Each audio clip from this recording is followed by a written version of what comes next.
Come on. Oh, the comedy has already started, and it's not, and don't take it personally, Cam. It is what it is. Hello, everyone. Welcome to It's Sybil. I am Sybil Wilkes, and I'm here with the boys, especially the birthday boy plus one. That would be Damon Williams. Cheers, cheers, cheers. As well as Khameron Riley. Hey, Cam, how are you? Hey, Sybil and Damon, happy birthday. Thank you, man. Appreciate it. I tell people, I don't know why we get congrats for our birthday. We should congratulate the mother. I tell my mother, you did all the work on the 9th. You know. That's right. That's right. Yeah. Well, don't forget your dad. I'm sure he did some work too. Not on the 9th though. You know. No, not on the not. Yeah, 9 months prior to that. Yeah, exactly. Whatever the math is on those dates. And I was thinking about the conception, Sybil. Thanks. Because our parents never did that kind of stuff, right? Not my mom. Okay. Damon, does your mom ever talk about the day you were born? No, but last night we all went bowling out of the blue. Oh. Yeah, and even my mother bowled. And she was telling people, be careful how you talk to me right now. I'm in labor, because this is when that was the same time period as when she was in labor. Oh, that's so cute. Yeah. And then all of a sudden you hear go, ah! And then it's like, oh my goodness. Yeah. And a bowling ball falls out. It got an 8-pounder, Mom. Okay. With 3 holes in it. Oh my. Hey, Khameron, how are you? Feeling pretty good. Are you better? Because when we talked on Saturday or Sunday, I think we were talking migraines or allergies. Yeah. I had a bit of a migraine, but I'm feeling a little bit better. Things are a little slow going, just getting back into the swing of things with all of the things that I do. But I took a walk today. It was like high 40s today in Chicago, so I took a walk and soaked up some sun. I think I just needed some vitamin D. Good for you. Yeah. I don't want to brag because no telling what this means and what will happen tomorrow. But I took a picture in my car in which I was driving back today, and it said it was 85 degrees. Wow. Today in Dallas, Fort Worth. Wow. That's crazy. That's crazy. It was a beautiful day. It was one of those days I told the lady who did my hair, I said, I hope you go outside and play. And I tell people that a lot, but this was like a real day where you go out and, take a good walk like you did, Khameron, and really just enjoy it and because usually when you're talking 85 degrees in Dallas, you're thinking about, the humidity and all that kind of stuff. It was just a perfect, beautiful day. And your hair looks very nice, by the way. Today. Oh, thank you. Thank you very much. Yeah. Thank Yours does too, Damon. Hey. and we can't really see yours because it kind of blends in with the. You don't want to. No. It looks nice. It looks really nice. Yeah, from this angle. Yeah. It was actually the sun came out yesterday too, and my car just said 50 when I got out of it not too long ago. And for my birthday is typically the worst. I'm never home usually for my birthday on purpose because this is one of those weeks when it's terrible. New Year's Eve has always been blustery, and then my birthday. So I don't know what's happening with the global warming. Sorry about the mansions in Montecito, but I did a story for tomorrow's newsletter on the California weather. It is awful. It is just real. As you said, the mansions, people are kind of stuck in their homes if you're on high ground. As I expect those in Montecito, like Oprah and the Prince and Princess Harry and Meghan, as well. Ellen. Yeah, and Ellen. She's high up, so she's, they said that she should be safe, but the folks that are not so lucky and just need to go to work or, trying to get from one place to the other, hundreds of thousands of people without power.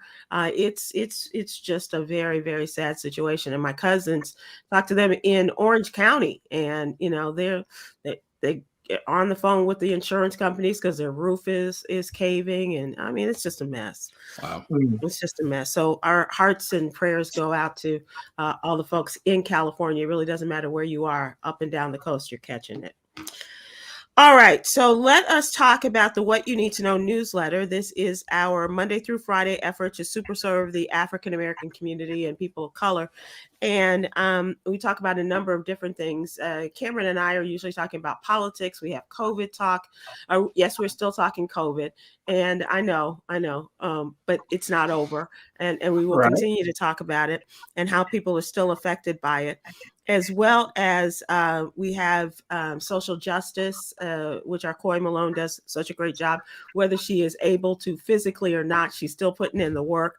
Coy also is under the weather, so we're wishing her good luck there, as well as today is Business and Finance with our official CPA, Katrina M. Kraft.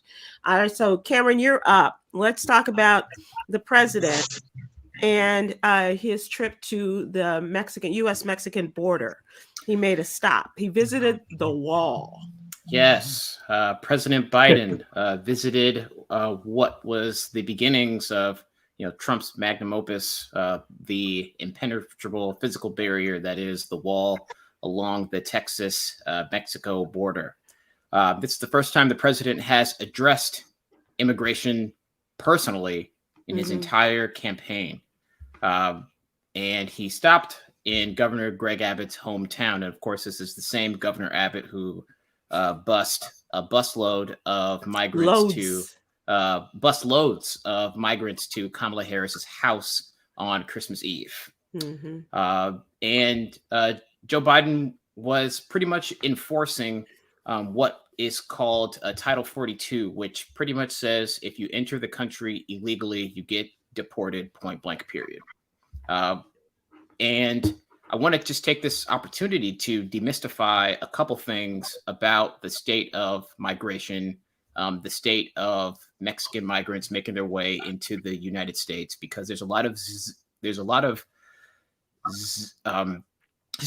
information going around about who is in the country and who gets here based on what. I did an article last week about the reports from the 2020 census, and America is becoming a lot more diverse, and that is thanks to the rising migrant population.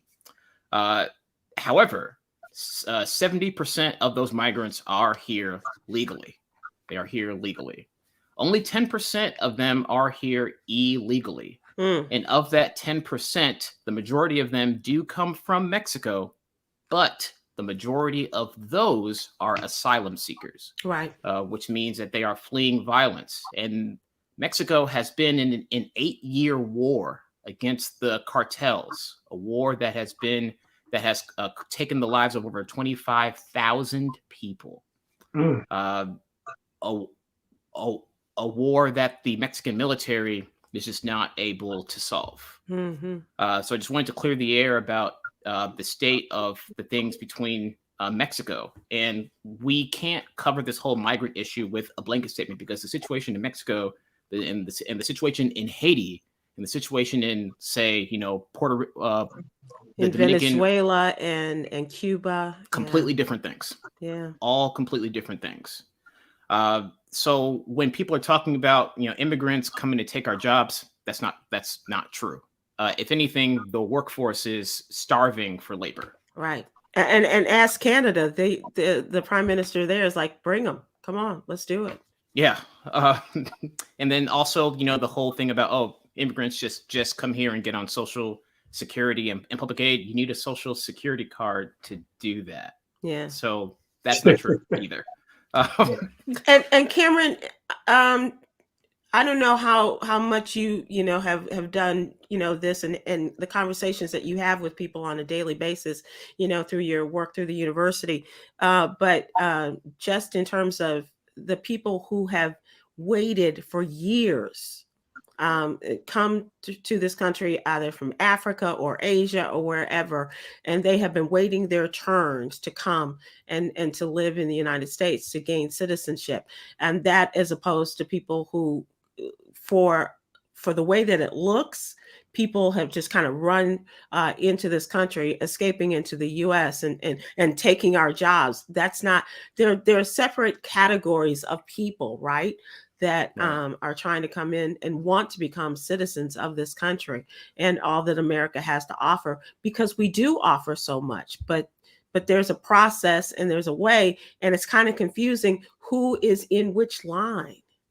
Yeah, and the overarching narrative is that it all kind of gets muddled together, and then of course people like to point their fingers at Mexico because that's what it is that people along the border states readily see. Same with Hmm. Miami and Cubans and things of that nature. But I know a lot of organizing friends who work with immigration, people who have like chained themselves to the border wall, Hmm. and even the legal process to get into the country is just abysmal.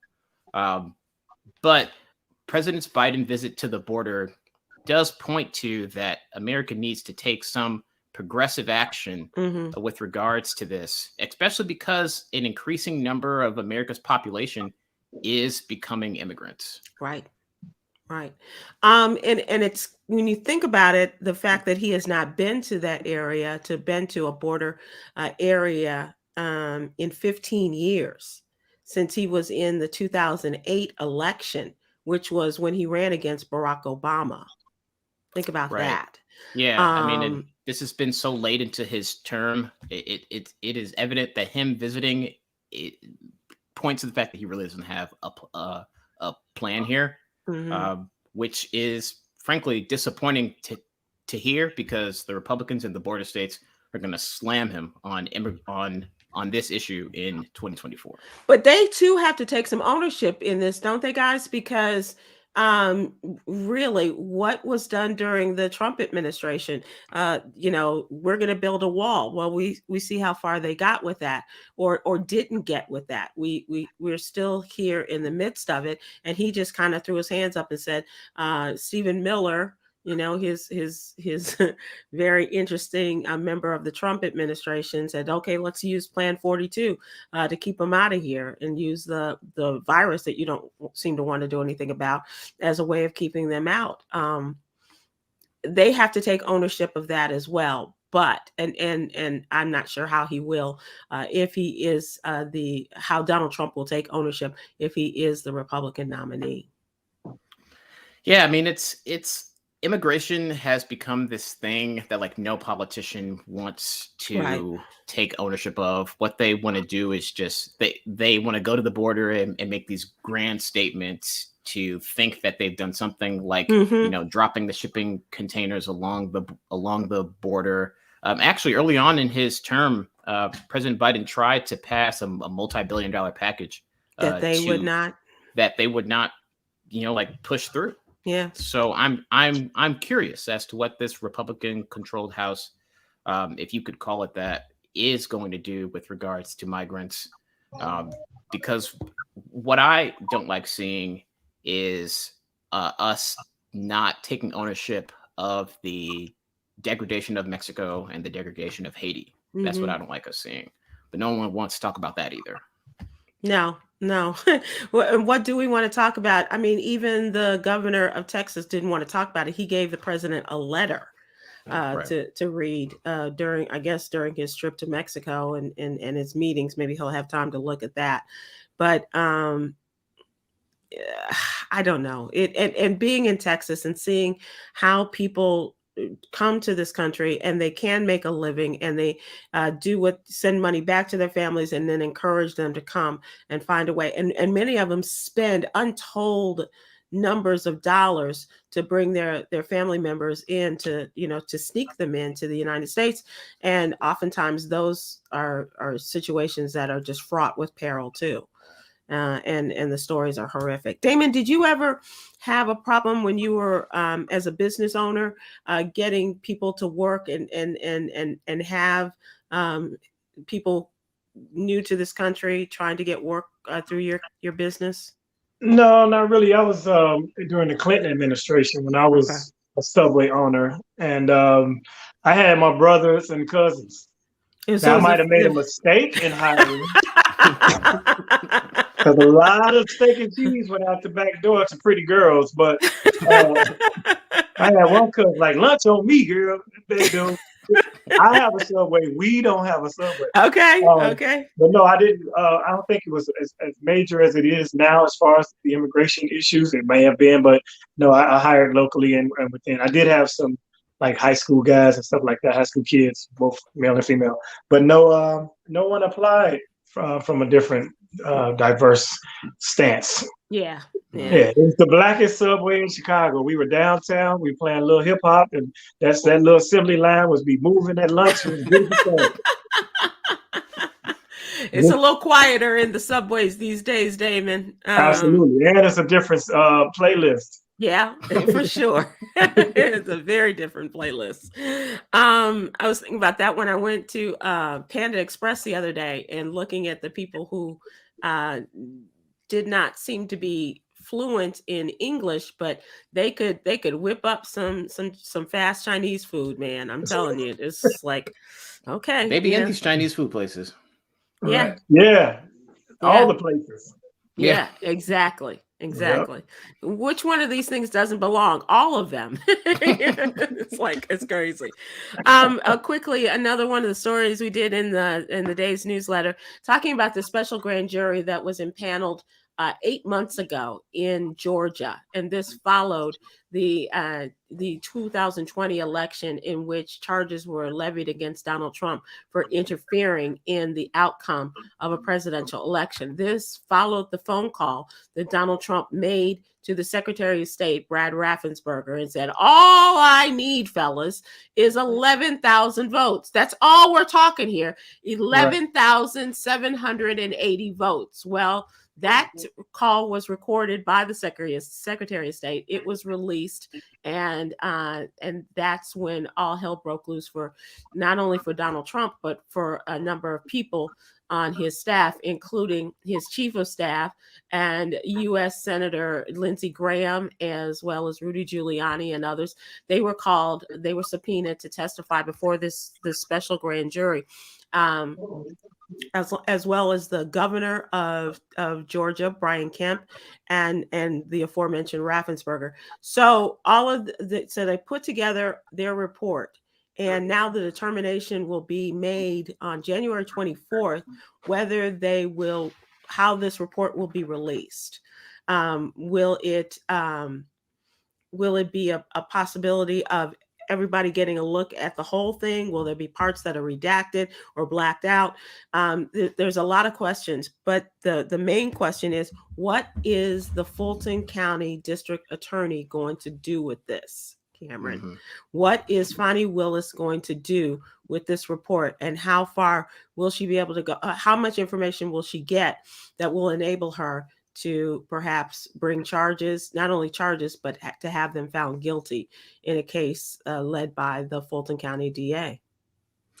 Yeah, I get really stressed out when I have to contest a parking ticket. I imagine Donald Trump and Rudy Giuliani are constantly sweating bullets over all of these. Well, we've seen what happens when Rudy sweats too. He loses a lot of the hair dye, so it can't be a good look.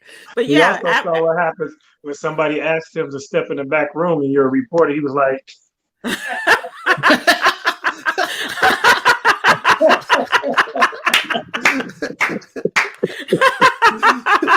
I couldn't pass it up since I'm sitting on the bed right now. You might as well use the whole room, right? Work in the room. Airbnb. There you go.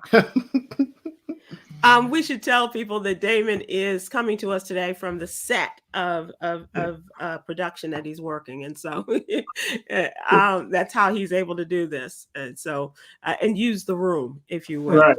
Yeah. I don't know what's going to happen. I think that they will. The grand jury said, we want it all out there. We want you to publish it. We want everyone to have a look at it. This judge will determine who gets it. But then it's up to this super Black woman in Georgia, Fani Willis in Atlanta, and what she will do with this. So we'll see what happens. We shall see. In addition, the worst thing I would say can happen if they try to sweep this all under the rug. Let's hope something happens. Right. I mean, Georgia is the tipping point for Donald Trump, for Joe Biden. It's where things happened or didn't happen for one of those candidates, as well as the midterm election. So we'll see what happens when it comes to Donald Trump trying to make a name for himself, if you will, in the state of Georgia again. This was an interesting story that and I saw this happen before Christmas, in which a young Black woman at Winston-Salem State University, an HBCU, was arrested because of an argument she got into with her professor. And the woman said, either you apologize or I'm going to call the police. Well, someone did call the police in another room, and she was arrested. And I don't know what the outcome, because like I said, it happened right before the end of the semester. So this is a story that we're following as well.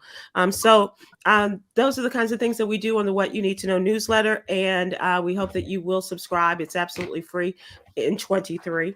Go to SybilWilkes.com and give us your name and your email address, and we'll have it in your email box. That is every Monday through Friday morning. All right, so our question of the day has to do something that Yolanda Starks-White gave me. What is your pet peeve, or pet peeves, if you have more than one? What kind of bugs you? What kind of sort of like fingernails on a chalkboard, if you will, that's disturbing to you? And we would like for people to chime in that are watching and listening today. What are your pet peeves, or peeve singular? And I can start if you guys don't have any. I have one. Okay, good. Okay. Yeah. My first one is people that drive in the left lane on the highway and they go slow. And then not only do they go slow, those ones that brake in front of you because they think you're tailgating them, when it's really the procedure is you're in a passing lane, get out the left lane and I won't be on your bumper. And I'm not one of the people that grab people's bumpers or have road rage, but it's very annoying. So once there was this younger white girl too, and I don't know what she was thinking, because we were on this kind of a rural area going into toward Kenosha. And not only did she kept hitting her brakes, when I tried to go around her to pass her, she would speed up. And then, so I couldn't. And then she gave me the finger. Yeah. All of this stuff, I'm late. I'm about to miss a check. I'm not trying to be a bro. Right. I'm trying to get to this show. As if I could have been a different kind of Black guy, though. You know what I mean? She could have got her shot up. So don't be confrontational in the road. But people, the left lane is the fast lane. If you want to go fast, move your ass over here. He's a poet too, ladies and gentlemen. Yes. Prolific. It's so dangerous to play those games these days, because Definitely. Road rage is real, and a no permit policy or an open carry policy is throughout this country, and you just never know where or when you're going to confront that, and people do. I have experienced road rage before, but learning as I've gotten older that's not the smartest thing to do. Is to, it ain't worth it. Yeah, it's not. It's just got to get to your destination. Right, exactly right. Khameron, you're on these mean streets and with your tweets, and as well as just being out there. Do you have any pet peeves? A lot of mine are like because I experienced this world through an artistic point of view. Mm-hmm. A lot of mine are like very like interpersonal related and like very, very niche. I think that one of my pet peeves nowadays, as I'm navigating through just like this new workspace, are like corporate buzzwords. I really hate hearing them. Give us an example if you can. Yeah. So when someone says that, let's accomplish this as like low hanging fruit. Oh, so and so is spearheading this. This is a very robust program. Let's circle back. Yeah. And then when I find that someone's like facilitating a meeting and their vocabulary is entirely comprised of buzzwords, and I'm like, are you aware at all of what it is that you're saying? And then when I try to like intentionally not use buzzwords, I'm seen as like a zealot in the workplace. So buzzwords have been a serious pet peeve of mine, to the point where I've just been like Googling, like, is saying spearheading racist? Like, is low hanging fruit racist? I've just been indulging my curiosity on well, you got these a lot. spear and hanging in there, so I see where you're going with that. Yeah, Okay. you know, right. Okay. Something's very, very strange about those two. That's funny. That's funny. So I got to tell you, mine is poor grammar, and as you might expect, one thing that I heard this on the news the other day, and a news reporter was giving his story, and he said her and her sister, and I was like, oh my God, are you kidding me? And the public school teacher's daughter and me just wanted, and I yelled out, who's here to hear it? Just me, but she and her sister. It's not her. You are delivering the news for a major news broadcast system. Well, thank you, because I was like, so what is the proper way to use her sister and her?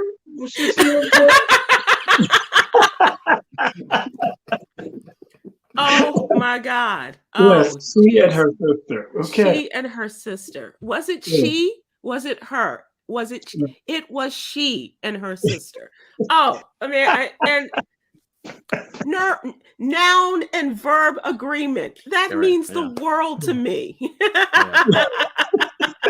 Which shows you what kind of life I have. But just, oh my goodness. Yeah.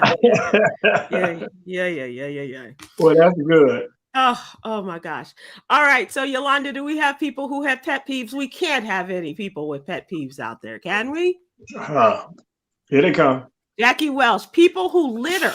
Yeah. Me too. One of mine is people who don't pick up after their dogs. Oh yeah. It's so disgusting. I hate for people to throw stuff out the car window. I don't care what it is. I don't see that much anymore. It's the only thing I see, because people are still big smokers here, tossing their cigarette butts out the window. But I don't see like trash and stuff coming out. But every once in a while, I don't care if it's just a wrapper off the cigarette package. Eventually, you're going to stop your car at a gas station where they provide garbage cans, or you're going to go home where there's a garbage can. There's no reason to litter and throw stuff. Like, even when you see litter along a highway, it's like, what's that about, man? What happened to keep America beautiful? Well, let's just keep America alive, I guess. Give a hoot, don't pollute. Give a hoot. JK Darude on Facebook says, when folks say, I seen, oh my goodness. Take it further. That's just African American vernacular. That's a no, but when they say I synced. Yeah. Sainted. That's sainted. Or tooken. Oh. It was tooken. Oh my goodness. Janet Ferguson on Facebook said, when someone interrupts me while I'm talking, that is a major pet peeve of mine. I hate that. Janet, do you live alone? Because how are you communicating that you finished a thought? Because that's a skill too. That really is. And it's a skill that many of us lack. Yeah, but a lot of people in conversation speak and don't hear to listen. And so they're already ready to respond to your statement without even hearing you out. And that's a pet peeve of mine. And sometimes I'll make people aware of it, that you just cut me out, right? Or I'll just let it ride and I say, okay, now I know where to go with the rest of this conversation. Right, where we're going. And sometimes when I'm having a conversation, I'll energetically interject with a thought, because that's just like the vibe of the conversation. Yeah. Right. And when I'm having a discussion with someone, I'll obviously let you finish what it is that you need to say. Of course. So yeah, there's levels to it, but yeah. Before we go to Candace Holmes, Janet, if you will just let us know how you let people know that this really ticks you off, that this is your pet peeve. Do you tell them or not? Candace Holmes on YouTube says, rude ushers. That is a Hashtag AME church. How rude are they? That is a thing. Yeah, they can be pretty strong. You like you got two here. Like, no, I see my cousin. No, here. I don't want to sit there. Right. It's mama's funeral. I'm trying to go to the front row. No. Mr. Steven 2021 on YouTube says people who chew with their mouth open, and I would think that would be mouths open, and talk loud on the phone. No, it's the people have one omega mouth and they chew with that. And talk loudly on the phone with that too. Yes. Right. Oh my gosh, people on the plane are really good for that. Damon, do you find that a lot? Yeah, and you know what also feels like, and maybe it's just my interpretation of it, but whenever someone's speaking a foreign language or with an accent, it always seems like they're speaking louder. Yeah. Maybe because I don't understand what they're saying, but it always seems like if you get any Africans or Jamaicans or Hispanics on your plane, they seem like they're always loud because they're speaking a different language. So that's been my observation. Yeah. These are English-speaking people that speak, usually blonde and very loud on the plane. For me, I'm just saying. Kev P on YouTube, Gucci D, come back. What?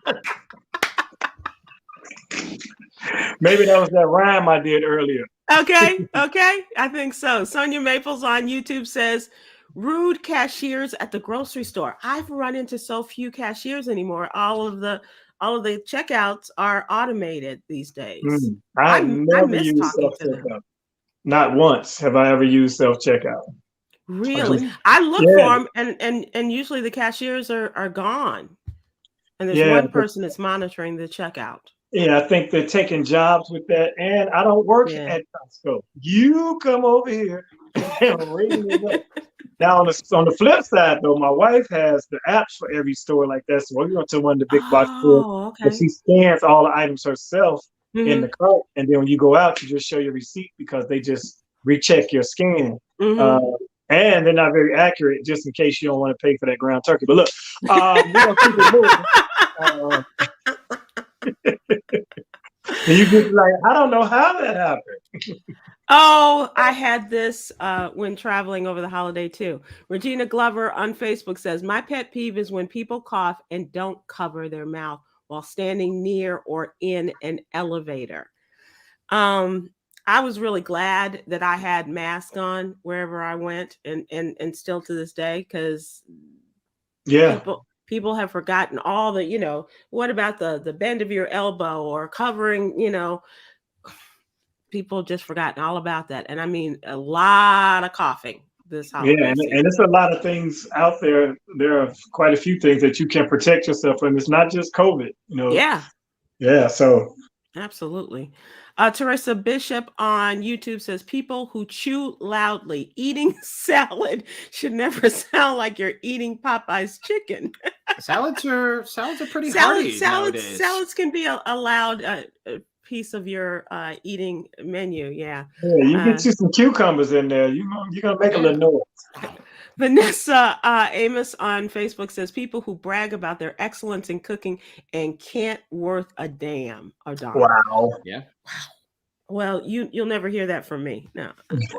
That will never be something that you, although I can make some pretty good, Yolanda will admit that I can make some pretty good mac and cheese, but that's probably the extent, and a nice salad, but a quiet salad. Dad's Girl Clothing on YouTube. When I ask if you are hungry and you say no, I cook for myself. And when I'm in the midst of cooking, you say you want some. Yeah, I've seen that it very much irritate. So do you have that at home, Khameron? Well, yeah, like the rule of the home is if you're ordering out, you have to ask everybody if they want something, or else you will seem like the most selfish person on the entire planet. If you are in the kitchen cooking, you have to ask everybody if they want something. But of course, if you don't say you don't want anything and then you ask, can I have some of that? Then that's a problem now. That's because I could have fed you. Now I can give you some of mine. Very generous that way. Right. So Yeah, that's definitely a social moray in this household. I found myself guilty of that about a week ago. My wife said, "You want some breakfast?" I'm like, "No, I'm cool." Then when she cooked, I saw what was there, and I'm like, "Did you eat already? Because where's mine?" She's like, "You said it." I'm like, "Yeah, I'm cool, but if you gonna make it, like, no, I didn't make you any, but I you think it would look that great. I just Raina Kennedy on Facebook said, "Women twerking on TikTok, old women." So let's ask Raina, why is TikTok showing you that? Well, maybe one of her mean ushers also twerks. You gotta adjust your own algorithm, okay? So, Damon, speaking of social media and arranging the algorithm, we're going to move on to the trending topic. So I will ask you there. Thank you all so much. I think we have probably enough responses to do this another day. So we will revisit this, I promise, in your pet peeves. Let us move on to trending topics. And Damon, you got a lot of response on one of your social media posts about the mayor of, it was a south suburb. Oh yeah, and Dalton. she was giving out food. Yeah. Now in the process, this young sister was giving out food to her constituents. Yes. But what and she said, we got chicken, we got turkey, we have boxed meals and things, but what people saw and heard was she was also giving out chitlins, and they were some upset. Oh my gosh. And I was like, and then we had to see it, they like, oh, look what you got. And the people were, we got bad streets. She was dancing and singing, and we brought you some chitlin. And I was like, oh my God, this is don't disregard all the other stuff that she does. I know that we all have things about our mayors and whoever that run the cities, but that was not a good look, Damon. It was not. And she was like, "I'm different. Yeah, I'm different. Nobody else is bringing you chitlins." And she knocked on the lady's door, and the lady came out with her bonnet on, and "Oh, God bless you for the chitlins." And the people in the comments were like, "She gonna kill these people with these chitlins. Who cleaned the chitlins? You're passing out poop." It was, they went in on her, but she was very proud of her chitlins. She was very proud of the fact that they were bringing chitlins, and I obviously had not seen chitlins in a very long time, and I was like, And then she's like, "For those who didn't sign up, too late. Y'all should have signed up when you had a chance." And some people were like saying, "Okay, cool." They were happy they had the chilling, but come on now, it's other things you could do. And they're saying, like, clean our streets and get our, and make sure we can drive down the streets and, crime and what have you. But she was selling them chitlins, man. Chilling. And then she showed them in the car. "Look, here go out to this." She opened them up. And I know it's pork. We just like, whoa. I just do you. I'll let y'all know when she's up for re-election. Okay, please. Wouldn't you like to see little Lori doing something like that? No. Little Larry? Yeah. Don't do that, little Larry. So Damon, tell us about your birthday. Did you have a good birthday? Did you have a good birthday? I did. I was performing in Atlanta over the weekend, and Deion Cole and I shared the same birthday. So he popped up, and nice. As a little surprise for the audience. During that afternoon, I was on the set. Yes. People are trying to call me for an episode of Real Housewives of Atlanta. Did that, and then, like I said, my family, my son, my mother, my older brother, my sister, we went bowling, and that was fun. And then my wife made me a pot of homemade gumbo. She went all over the different stores to get all the ingredients. It was her first time, and it turned out swell. It was swell. It really was. It was delicious.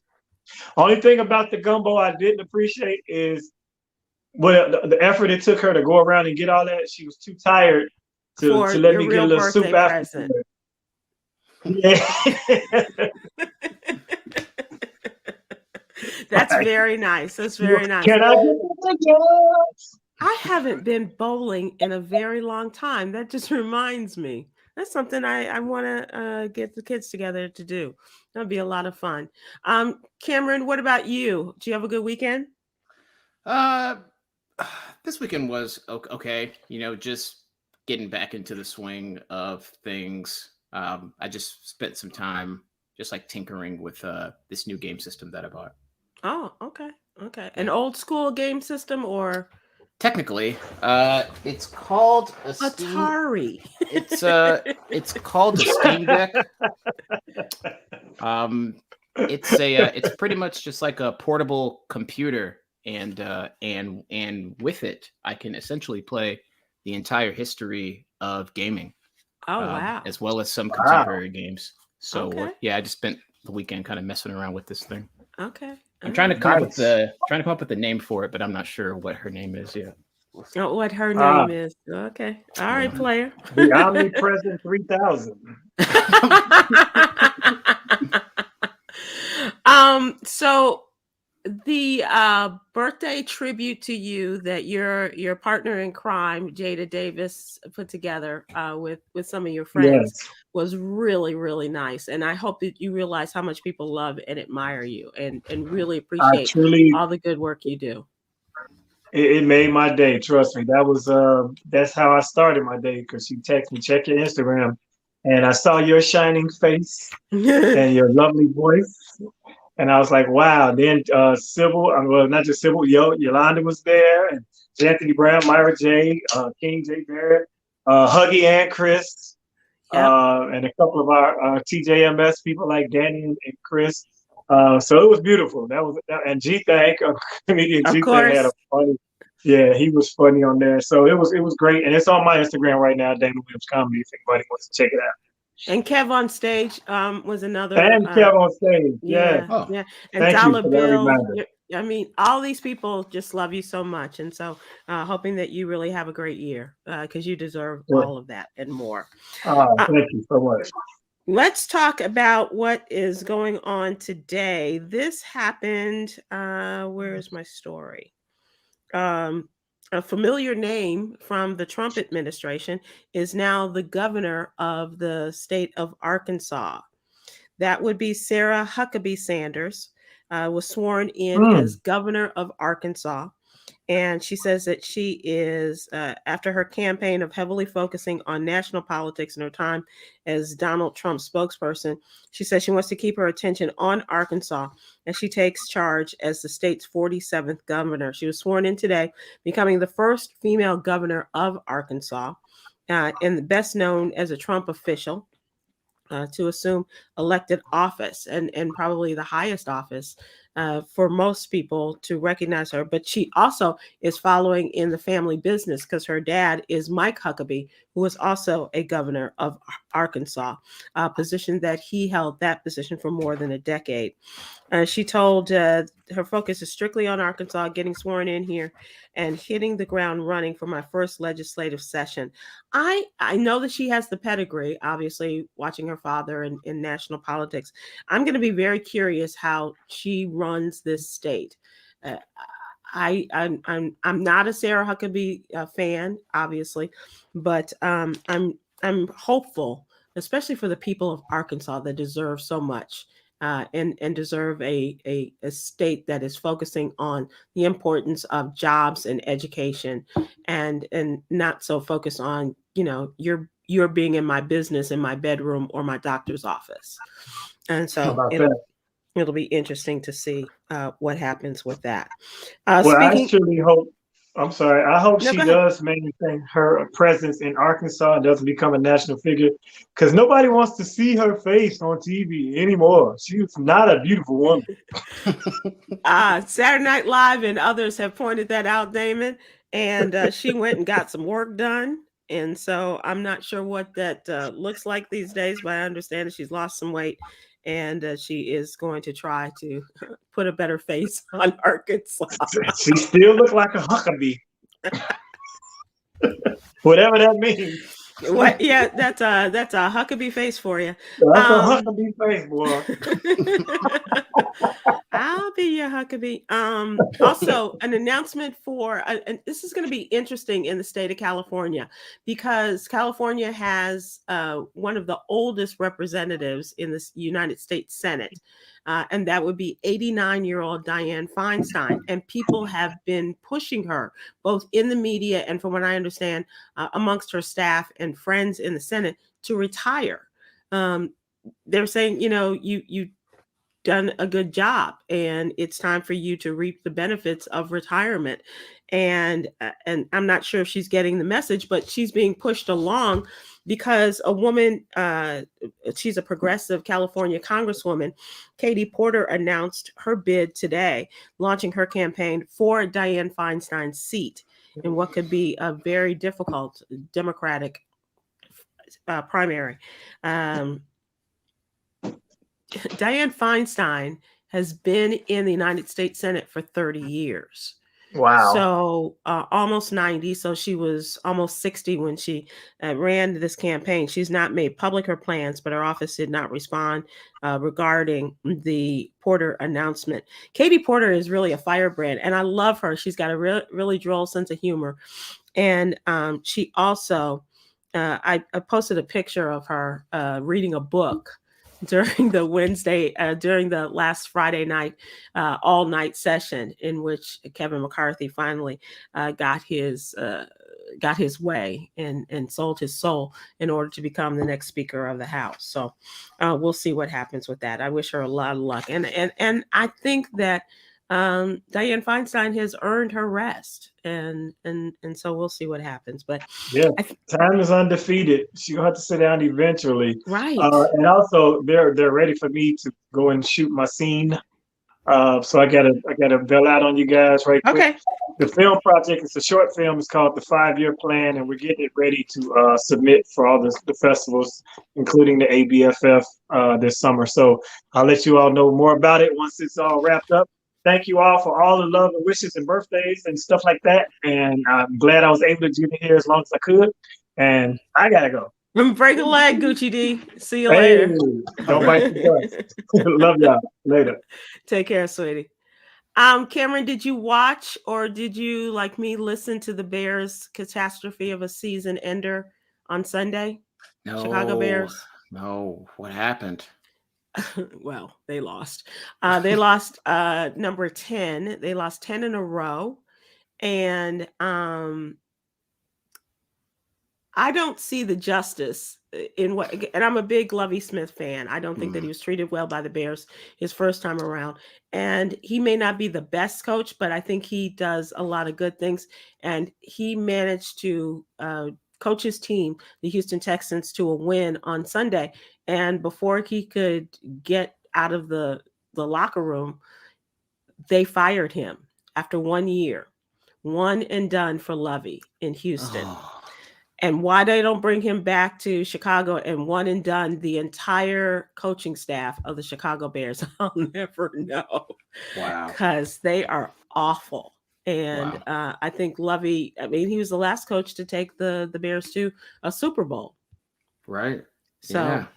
And the Bears can use anything that they got nowadays. Yeah, exactly. Exactly right. Yeah.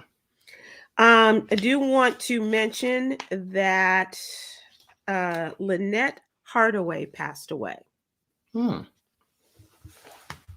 is Lynette Hardaway, you ask? Somebody please ask, who's Lynette Hardaway? She was Diamond of Diamond and Silk, the women famous for their chorus behind Donald Trump, the Black women. Okay. Yeah.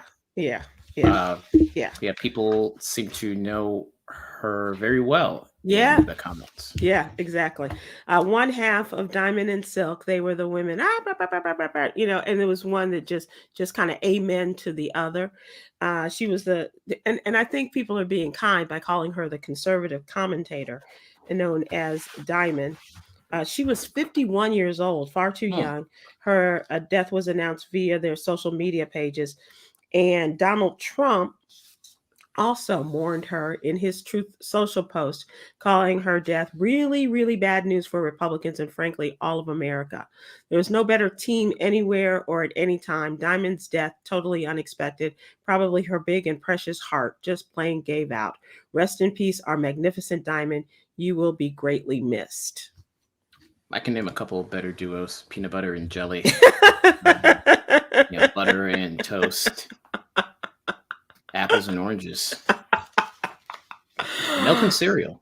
Okay. Yeah. And a lot of people will go along with that. Hardaway, along with her sister Rochelle Richardson, gained popularity for their political commentary videos.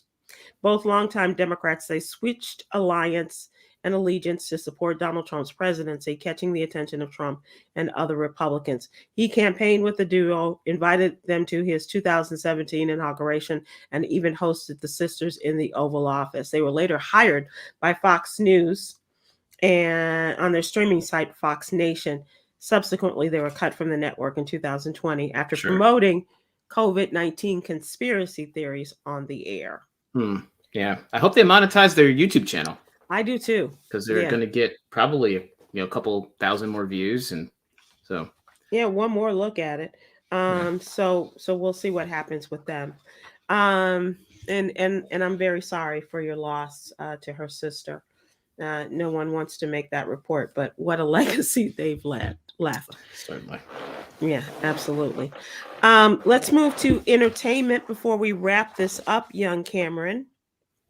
And I will say that Cardi B and Offset have created a Valentine's Day themed McDonald's Super Bowl ad. How about that? Are you excited? Okay. Well, you know what? I'm not sure what the commercials are going to look like anymore because, Pepsi is out and other companies will come in and take their place. But they have created this ad, which is both Valentine's Day themed as well as a big promotion for McDonald's at the Super Bowl, and that's mostly what we watch for, depending on who's playing. Yeah, but that's usually what I watch it for. It's for the commercials. Do you have any? Did you have a horse in the game on Monday night in the college football? Oh, Sybil, I've been so out of the loop on sports. Okay. I honestly, I don't even know who's seeded to go to the Super Bowl. I don't even know who's going to be entertaining in the halftime show, let alone at the collegiate level. Right. Well, I will tell you, Rihanna's it for Rihanna. Okay. Cool. So that might get your attention. Cardi B and her husband Offset are taking the Super Bowl by storm with some lovey-dovey burgers and fries. Nothing says love like burgers and fries. They've teamed up with the Golden Arches for a major ad, and it's all about love. I think they stole that from Myra J. The couple shot a commercial for McDonald's around Christmas time, filmed with a small crew, even though the scale of the ad is going to be huge and expected to make a splash on game day. No kids in this shoot of theirs, and sources say that it was Valentine's Day themed. Unclear what exactly is going to be depicted. So they really don't have any information. Just the information that you need is that Cardi B and her husband Offset of Three Migos shot this Valentine's Day themed McDonald's Super Bowl ad, and hopefully they got paid an ishload of money, and because McDonald's is putting out the money for this ad to be produced and shown on TV. So. Not to mention, we're in a cultural climate where we have press releases about commercials. Yeah, for sure. Yeah, that in itself just blew my mind. They could come with a little bit more information. But I haven't had McDonald's in years. But good for you. I used to like McDonald's. But if I ever were to try it again, I'd try it overseas because a lot of those preservatives and stuff that they have in the US are banned. And I've heard from so many people that McDonald's in Japan is ridiculously good. At McDonald's in Greece and McDonald's in Africa. I heard McDonald's in Africa. Just heard that conversation amazing. Too, Khameron. Yeah. So if I were to try it again and get sick, obviously from it, I would just get sick at this point. But I would try it probably in Africa, or I would try it in Japan. Well, I will tell you, I used to love their salads. Speaking of loud salads, as we were earlier, Salads. but I really did enjoy their salads, but I don't see them much on the menu, depending on where you go these days. All right, young Khameron, let us end with our daily inspiration and Yogi's Jewels. Good energy is like sunshine. Shine light into the darkness with your inner radiance. Wow, that's pretty profound. Shine light into the darkness with your inner radiance. Young Khameron, let your inner radiance shine. Okay. Yes. Thank you so much, Khameron. Appreciate you. Always a pleasure. And Damon, if you get a chance to see this, thank you. Thanks, everybody. Have a great evening. See y'all soon. Aloha.